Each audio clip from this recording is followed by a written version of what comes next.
WhatsApp guys, IPL related video है। RCB needs them, KL Rahul as captain, RCB prediction. तो भैया बहुत सारे मामलों पर बात होगी। पाहुल वाले भाई की वीडियो है, पॉपकॉर्न ले लो, 10-15 मिनट की वीडियो होने वाली, करेंगे साथ में एंजॉय। 1 2 3 गो। देखो भाई, अभी आईपीएल ऑक्शन आने वाला है और मेरे पास आरसीबी फैंस के लिए एक प्रपोजल है। यार देखो, तुम हर इंपॉर्टेंट मैच में चोक कर जाते हो, हर बार अच्छी पोजीशन से अपने आप को इतनी खराब पोजीशन में डाल देते हो कि फिर से ट्रॉफी नहीं जीत पाते। लेकिन आज तक ना कोच, ना कैप्टन, ना मैनेजमेंट, ना फैंस इस बात का जवाब दे पाए हैं कि भाई आरसीबी हर साल इतना खराब कैसे खेलती है। तो मैं लेके आया हूं तुम्हारे लिए एक ऐसी दवा जो तुम्हारी टीम के सारे फेलियर्स का ब्लेम अपने सर ले लेगी। एक ऐसा प्लेयर जो चुपचाप सबकी गलतियों का बोझ अपने सर ले लेता है और फिर खुद ही ड्रॉप हो जाता है। Yes, I am talking about my personal favourite mister KL Rahul. हाँ भाई, ऋषभ पंत नहीं, श्रेयस अय्यर नहीं, ईशान किशन नहीं, मुझे लगता है केएल राहुल सेंस बना रहे हैं इस टीम में। यानी I know this is the worst kept secret इस समय कि आरसीबी के फैंस, मैनेजमेंट, सब लोग चाहते हैं कि केएल राहुल इस साल वापस आ जाए। एंड ये भी कोई सीक्रेट नहीं है कि आरसीबी जैसी टीम को इस प्लेयर की सख्त जरूरत है, अच्छा खेलने के लिए नहीं, बल्कि एक ऐसे प्लेयर की जो अब ब्लेम्स लेने लग जाए उनके लिए। मैं तो मानता हूँ भाई, केएल राहुल और आरसीबी का मैच मेड इन हेवन है। दोनों बुरी किस्मत वाले और दोनों को कमबैक की जरूरत। और जब फैंस को भी कोई एतराज नहीं है तो I think RCB should go all in for KL Rahul in this IPL auction. देखो, आरसीबी ने इस बार 3 प्लेयर रिटेन करे हैं। सबसे पहले 21 करोड़ में विराट कोहली, 11 करोड़ में रजत पाटीदार और 5 करोड़ में यश दयाल। यानी इसके अलावा उनके पास 3 आरटीएम्स है और 83 करोड़ इन द पर्स। तो इस वीडियो का बस इतना सा पर्पस है कि मैं आरसीबी की मैनेजमेंट को कन्विंस करना चाहता हूं कि तुम केएल राहुल ले लो अपनी टीम में। एंड ऑल्सो आगे इसी वीडियो में मैं थोड़ी सी प्रेडिक्शन दूंगा कि भाई कैसे इन बचे हुए 83 करोड़ का यूज करके एक अच्छी प्लेइंग 11 बना सकते हैं लोग। जीतना ना जीतना वो मेरी गारंटी नहीं है, मैं बस फैंस को सपने दिखाना चाहता हूं। और शक्कर में थोड़े व्यूज आ जाए, सब्सक्राइबर्स आ जाए तो अच्छी बात है। बाय द वे, अगर तुम्हें अभी तक रिटेंशन और बजट्स का ही फुल्ली आइडिया नहीं है सारी टीमों का, तो मेरे टेलीग्राम पे मिल जाएगी, डिस्क्रिप्शन से वहां पे जाके चेकआउट कर सकते हो। देखो, मैं हूं फैक्चुअल बंदा, फैक्ट्स देख के बात करेंगे। आरसीबी के अगेंस्ट केएल राहुल ने 628 रन बनाए हैं, 70 की एवरेज है और 144 का स्ट्राइक रेट। इससे बेहतर तरीका क्या है भाई? जिसको आउट नहीं कर पा रहे, पहले तो उसको अपनी टीम में ले आओ। एंड तुम भी जानते हो, now that DK has officially retired, इन लोग को एक अच्छा विकेट कीपर भी चाहिए। फैफ डू प्लेसी को इन्होंने रिटेन नहीं करा तो इनको एक अच्छा कैप्टन भी चाहिए। एंड क्योंकि डीएसपी विवियन सिराज रिचर्ड्स भी रिटेन नहीं हुए हैं, तो they also need a good batsman of the order. And देखो, सैड न्यूज यही है कि Virat Kohli back as RCB captain वाली चीज भी अब नहीं हो रही है, वो भी एक रूमर था। तो इनको एक सॉलिड इंडियन कैप्टन की जरूरत है अपनी टीम में फॉर द फ्यूचर। बट मैं तो ये मानता हूँ, जितनी ज्यादा जरूरत आरसीबी को राहुल की है, उससे ज्यादा जरूरत राहुल को आरसीबी की है। देखो, चिन्नास्वामी स्टेडियम में 16 मैचेस में 362 रन है केएल राहुल के, with an average of 36 and strike rate of 137, which is decent. और आरसीबी अपने मैक्सिमम मैचेस अगर इस ग्राउंड में खेलेगी तो केएल राहुल के लिए अच्छी अपॉर्चुनिटी है to make some runs. Also obviously home coming है, बंदा पहले टीम से खेल चुका है, इस लाल जर्सी में हम केएल राहुल को देख चुके हैं। And is a home boy, Karnataka से बिलोंग करता है। Crowd will absolutely love him, vibes बनने वाली है। और ये लोग तो ऑलरेडी उसको एक्सेप्ट कर चुके हैं। जब से वो संजीव गोयनका के साथ लड़ाई हुई थी, तब से आरसीबी के फैंस ने एक्सेप्ट कर लिया है कि केएल राहुल ही उनका अगला कैप्टन है। प्लस एज अ कैप्टन भी रिकॉर्ड खराब नहीं है भाई। एलएसजी के लिए 3 साल कैप्टनसी करी थी, जिसमें 2 साल जो पहले थे उसमें प्लेऑफ्स तक ले गए एलएसजी को। ठीक है, माना गौती भाई भी इन्वॉल्व थे उसमें, लेकिन सिर्फ एक कोच ने नहीं जिताया था, कैप्टन का भी काम था उसमें। जैसे श्रेयस अय्यर ने केकेआर को जिताया। झूठ पे झूठ बोलती जा रही है, शर्म नहीं आती। मुझे तो ऑनेस्टली लगता है this is meant to be यार। भले ही बाकी सारे प्लेयर्स का फॉर्म आरसीबी से निकल जाने के बाद आता है, लेकिन केएल राहुल का फॉर्म आरसीबी वापस आके वापस आएगा। ऊपर से एक ही प्लेयर में तुम्हें एक बना बनाया कैप्टन मिल रहा है, एक प्रोफेशनल विकेट कीपर मिल रहा है, एक मेडन ओवर स्पेशलिस्ट मिल रहा है और एक सीनियर इंडियन बैट्समैन जो कहीं पे भी टेस्ट खेल सकता है, बट जरूरत आने पे टी20 में भी फेल सकता है। बच गया साला। मैं तो इसलिए ज्यादा एक्साइटेड हूँ क्योंकि क्या बढ़िया स्टोरी होने वाली है अगर केएल राहुल वापस आके आरसीबी को कुछ एक्चुअली जितवा देता है। हार्दिक से भी बड़ी कमबैक स्टोरी हो जाएगी। Hence guys, that is the reason why I feel KL Rahul fits like a puzzle into this RCB team. English देख रहे हो? अब अगर थोड़ा पैसे की बात करी जाए तो भाई इन्होंने 3 प्लेयर रिटेन करे थे ना, 83 करोड़ बच रहे थे इनके पास। आइडियली अगर हम मान के चले, इनको 20 प्लेयर भी खरीदने हैं अपनी स्क्वाड के लिए, 3 हो चुके हैं, 17 और प्लेयर खरीदने हैं इनको 83 करोड़ में। इसमें से 30 करोड़ अगर मैं साइड करूं तो मेरे पास बचते हैं 53 करोड़, जो कि मैं यूज करना चाहूंगा इन 8 good players for the team, जिनमें से एक केएल राहुल होगा, जिसका प्राइस मैं एक्सपेक्ट कर रहा हूं कम से कम 15 से 16 करोड़ तो होगा ही इस ऑक्शन में। अभी ओपन करेगा या पाटीदार के साथ मिडिल ऑर्डर संभालेगा, ये भी एक सवाल है। And I personally feel that Rahul belongs at number 4। अगर इंटरनेशनल सेटअप में भी केएल राहुल को थोड़ी सी कमबैक करने की उम्मीद रखनी है, जो कि वैसे बहुत मुश्किल है, बट अगर कुछ रखना है तो आई थिंक मिडिल ऑर्डर ही जगह है भाई, ओपनिंग में नहीं जगह। बेसिकली मेडन ओवर नहीं चाहिए, और आई थिंक राहुल और विराट थोड़े सिमिलर टाइप के बैट्समैन अगर ओपनिंग में चले गए तो फिर वही 120 रन 20 ओवर में बनेंगे फॉर नो लॉस। फायदा क्या है उस चीज का? ओपनिंग में इनको इस बार अच्छा एक्सप्लोसिव बैट्समैन में इन्वेस्ट करना पड़ेगा, जिसकी हम बात आगे करेंगे। बट फॉर नाउ अभी मैं राहुल को आरसीबी की लाइनअप में नंबर 4 पे डाल रहा हूँ और कैप्टनसी दे रहा हूँ एंड कीपिंग भी। अब जहां मुझे लगता है ये बंदा मिडिल ऑर्डर में एक स्टेबिलिटी लेके आएगा, वहीं फिर इनको एक और बंदा चाहिए जो थोड़ा और क्रेजी बैटिंग कर ले बीच में, विच इज आई थिंक अपना पहला आरटीएम यूज कर सकते हैं विल जैक्स पे। देखो ये नंबर 5 पोजीशन पे भी खेल सकता है और ओपन भी कर सकता है चाहे तो। मतलब मान लो आरसीबी को कोई अच्छा ओपनर नहीं मिलता तो विल जैक्स को स्लॉटिंग कर लो। तो इसलिए अभी मैं नंबर 5 पे डाल रहा हूँ क्योंकि ओपनिंग के लिए मेरे पास कोई है दिमाग में। बट हाँ देखो कैमरन ग्रीन अवेलेबल है नहीं, उसको इंजरी है, वो इस ऑप्शन में होगा नहीं, तो विल जैक्स तो एक मस्ट बाय होना ही चाहिए। यही रीजन था जिस वजह से लास्ट ईयर आरसीबी वो मिरेकल परफॉर्म कर पाई, लगातार 6-7 मैच जीते और क्वालिफाई कर गई प्लेऑफ्स के लिए। पिछले साल अपने डेब्यू सीजन में इसने 8 मैच में 230 रन बना दिए थे, 175 के स्ट्राइक रेट से, इंक्लूडिंग एक सेंचुरी जिसमें 10 छक्के लगे थे। ऊपर से जरूरत आने पे कभी हाथ भी घुमा सकता है, बॉलिंग कर लेगा। अब अगर हम नंबर 6 पोजीशन की बात करें तो कैमरन ग्रीन को रिप्लेस करना इतना आसान नहीं होगा। प्लेयर्स लाइक मार्कस टॉयनेस और रोमन पॉवेल अवेलेबल तो है, बट मुझे लगता है बहुत सारी टीम्स उनके लिए बैटल करने वाली है। इनफैक्ट वेंकटेश अय्यर भी एक अच्छा ऑप्शन है इंडियन में, ऑलराउंडर में, बट नहीं भाई बहुत टीमों के पास बहुत पैसा है तो इनको नहीं फोकस करना चाहिए इन प्लेयर्स पे। I think they should go for something different. मुझे लगता है ये लोग यहाँ पे एक एक्सप्लोसिव फिनिशर के लिए जा सकते हैं जो कि ग्लेन फिलिप्स हो सकता है। ये होगी इनकी परफेक्ट मैक्सवेल वाली रिप्लेसमेंट। अब आई डोंट थिंक ये लोग आरटीएम मैक्सवेल पे यूज करेंगे, आई थिंक इनका हो गया है, तो मैक्सवेल को तो वापस पंजाब दिल्ली इधर उधर कहीं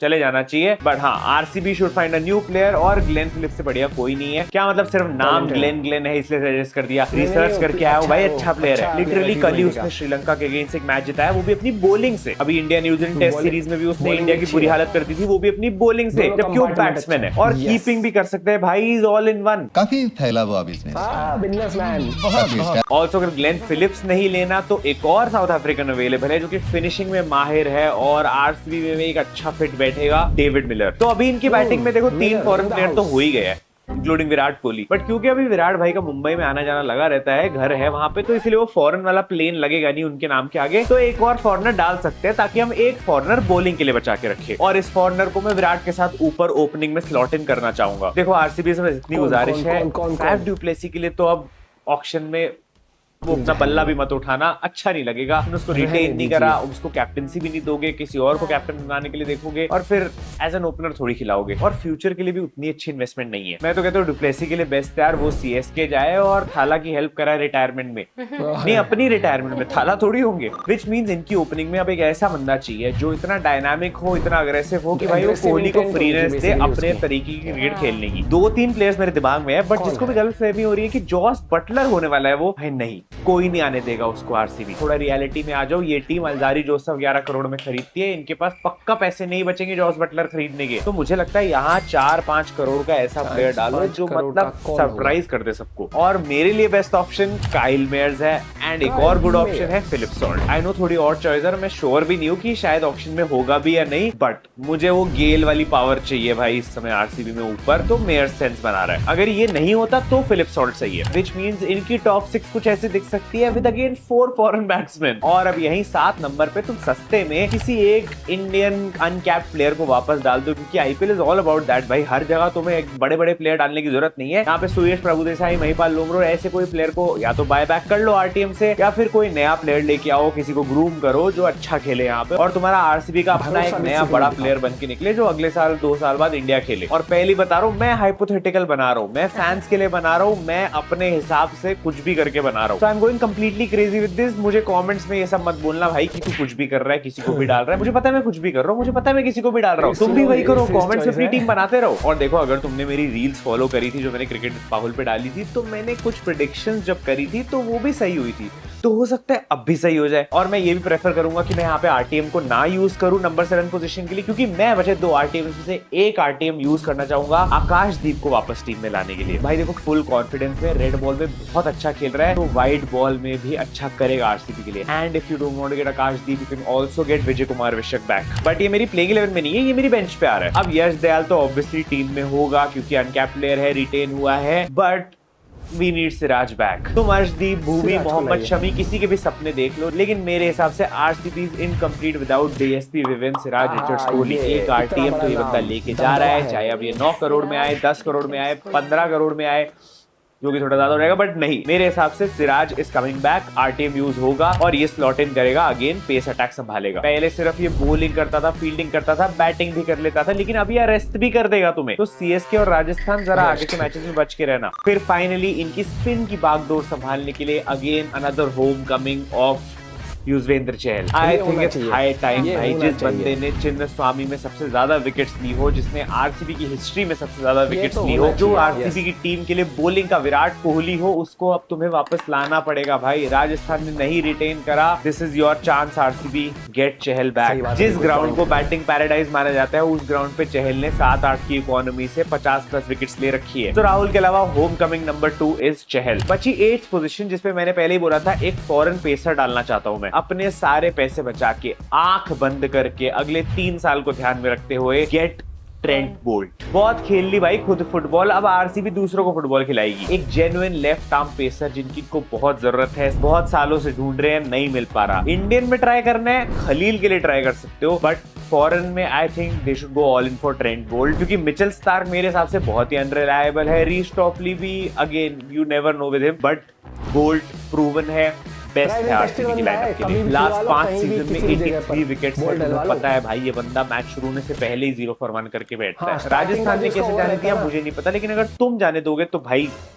विच completes are playing 11 for RCB, जो कि मैंने कुछ भी करके बना दी है। थोड़ी सी रियलिस्टिक बनाने की कोशिश करी है मैंने, आई नो, क्योंकि फैंस काफी ज्यादा भावुक हो जाते हैं और फिर वो Mitchell Starc, Will Jacks, Trent Boult, Jos Buttler, Shami और अर्शदीप सबको एक ही टीम में डाल देना चाहते हैं। ये तो सही नहीं है। नाउ इम्पैक्ट प्लेयर रूल है, तो मैं 2-3 प्लेयर बेंच के लिए और सजेस्ट करना चाहता हूँ। आकाशदीप तो आई थिंक इनको वापस लेके आ ही जाना चाहिए। उसके अलावा just for vibes and some पुरानी दोस्ती and some fun and for some experience space, Ishant Sharma अगर आरसीबी की टीम से खेलेगा विराट कोहली के साथ तो कितना अच्छा होगा। मतलब ये बंदा इंडियन पेसर्स के लिए वो लीडरशिप ला सकता है इस टीम में। एंड देन एक और बैकअप लेफ्ट आर्म पेसर में मेरे रेडार पे है सौरभ नेत्रवलकर। पता नहीं क्यों ऐसा लग रहा है आरसीबी इसके पीछे जाने वाली, क्योंकि आरसीबी वो ही टीम है जो चमकती चीज देख के उसके पीछे चली जाती है, और इसने अभी रिसेंटली T20 वर्ल्ड कप में बहुत अच्छा किया है। एंड आई स्टिल फील कि अगर ये सस्ते में आ जाता है लाइक 3-4 करोड़ में, it's not a bad buy. Finally one more player जो होम कमिंग के इंसेप्शन को कंप्लीट करेगा आरसीबी के लिए। एक ऐसा बंदा जो जब से आरसीबी से गया है डाउनफॉल हार्दिक से भी ज्यादा बुरा हुआ है, लेकिन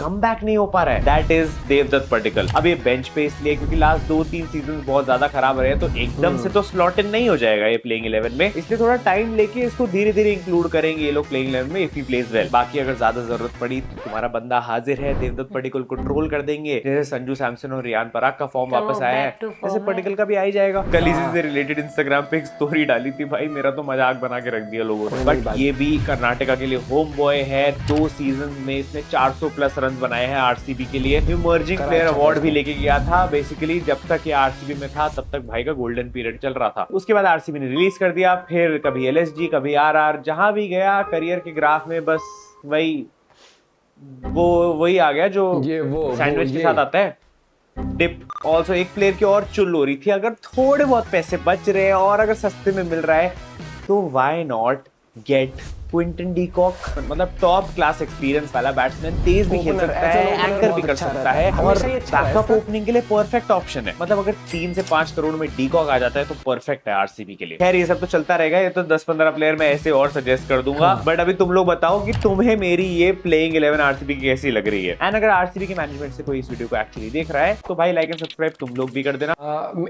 मुझे केएल राहुल का तो लग रहा है कि हो सकता है केएल राहुल का आरसीबी में। ऋषभ पंत की मुझे सीएसके के लिए वाइब आ रही है और यहाँ पर मुझे यहाँ की वाइब आ रही है, लेकिन यू नेवर नो किसके दिमाग में क्या चल रहा है। लेकिन आरसीबी के लिए मैं खेलता हुआ देखना चाहूंगा चहल को भी। हाँ। वो चहल, वो भाई एक तो टीम से जैसे वो गायब हुआ है ना, या तो वर्ल्ड कप के स्क्वाड में रख लेते हैं उसको या गायब भी कर देते हैं। तो लेकिन जब तक धोनी था तब तक खेला बहुत हो। हाँ। और वो परफॉर्म भी उसने टाइम में नहीं किया। आईपीएल में हाईएस्ट विकेट लेता है बंदा, टीम में आता है लेकिन टीम में प्लेइंग 11 में नहीं आ पाता। तो वो ये छोटी छोटी चीजें होती हैं कि जो एक कहीं ना कहीं प्लेयर को मेंटली फिर वो परेशान भी कर देते कि यार इससे ज्यादा क्या करके दिखाऊं, कि मैं हाईएस्ट विकेट लेके भी बाहर बैठता हूँ, फिर मैं एकदम बाहर से भारी हो जाता हूँ। वो कहता ना कि बस में चढ़ा के सीट मिली नहीं, उससे पहले उतार भी दिया। तो लगता है बुरा, लेकिन आईपीएल तो देखो पैसे के लिए ही होता है बेसिकली टूर्नामेंट, ठीक है, और यहाँ से प्लेयर निकलते हैं इंडिया के लिए। तो इसमें सबसे पहले तो हमेशा यही होता है कि हर एक प्लेयर सोचता है भाई अच्छे से अच्छी बोली लग जाए उसकी। तो यहाँ पर लेट्स सी क्या होता है। मुझे लग रहा है कि केएल राहुल को अच्छा पैसा मिल सकता है यहाँ पर, एज एन ओपनर भी देख सकते हैं हम राहुल को, क्योंकि अगर राहुल ने ये कहा है कि मुझे कमबैक करना है, T20 टीम में वापस आना है, कुछ सोच के तो उसने सोचा होगा कि आज की जो इंडियन टीम है अब उसको चाहिए धाकड़ रूप, और वो रूप केएल राहुल को एक टाइम पर हमने देखा हुआ है। तो क्या केएल राहुल 2.0 लोडिंग है, ये तो वक्त ही बताएगा, देखते हैं। और भाई आईपीएल आने वाला है, तो ये 3-4 महीने ऐसे गुजर जाएंगे, पता मिलेगा, फिर आईपीएल का माहौल आ जाएगा। 3-4 महीने, साल गुजर गया। यस, मिलते हैं वीडियो के साथ, बाय बाय, टेक केयर।